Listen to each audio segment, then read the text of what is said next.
বিজনেসের ক্ষেত্রে তারা আমাদের পার্টনার, বাট যায় না যে আমি নায়িকা বা কিছু বা আমি অ্যাক্টিং করি। ওকে, বাট যদি তার আগে বউ থাকে 2-3টা, সেটা তো আমার প্রবলেম না। ওদের তো ট্রেন্ডই এটা, মানে থাকে না একটা কালচার ওদের। শেখ ও বাচ্চাদের কাছ থেকে তুমি কি কখনো বিয়ের প্রস্তাব পেয়েছো এবং সর্বশেষ কবে পেয়েছো? বিয়ের প্রস্তাব পেয়েছি, শেখদের কাছ থেকে পাওয়া হয়েছে। তাদের আসলে 3-4টা বউ তো অফ কোর্স থাকে, 5 নাম্বার হলে 1 নাম্বারটা ডিভোর্স হয়ে যায়।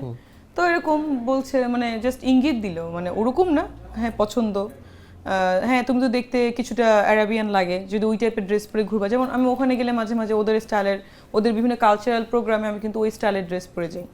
তো ওইভাবে জাস্ট বোঝাতে চেয়েছে পছন্দ করে, বিয়ের প্রপোজাল ওইভাবে। মানে আমি তো আর বলি না যে আমি বিয়ে করতে চাই।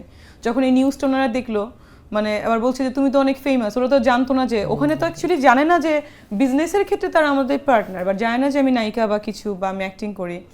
তো হঠাৎ করে যে ফেসবুকে অ্যাড করা, তো হঠাৎ করে আমার ফেসবুকে কিন্তু অ্যাড আছে 3-4 জনের, দেখে বলছে যে তোমার এই নিউজগুলো কি আসলে। তো ওরা আবার কনভার্ট করে দেখছে যে আল্লাহ তুমি তো আমাদেরকে নিয়ে মানে ইংলিশে বলছো, তো ব্যাপারটা কি, তুমি কি আসলেই এরকম বিয়ে করতে চাও কিনা? আমি বলছি হ্যাঁ যদি প্রয়োজন হয় করবো, হ্যাঁ ঠিক আছে তাহলে তোমার জন্য ছেলে দেখা হবে, এরকম প্রপোজালটা। মানে আমি তো ওইভাবে বলিনি যে আমি বিয়ে করতে চাই।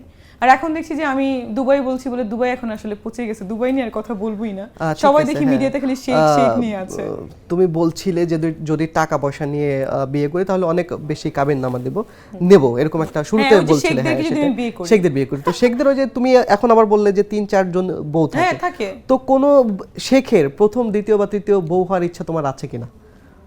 কোনটা কততম হবে সেটা জানি না, বাট ওদেরকে বিয়ে করলে তো টাকা পাওয়া যাবে অনেক। ইটস ওকে, বাট যদি তার আগে বউ থাকে 2-3টা, সেটা তো আমার প্রবলেম না। ওদের তো ট্রেন্ডই এটা, মানে থাকে না একটা কালচার ওদের, এটা কোনো ব্যাপার না।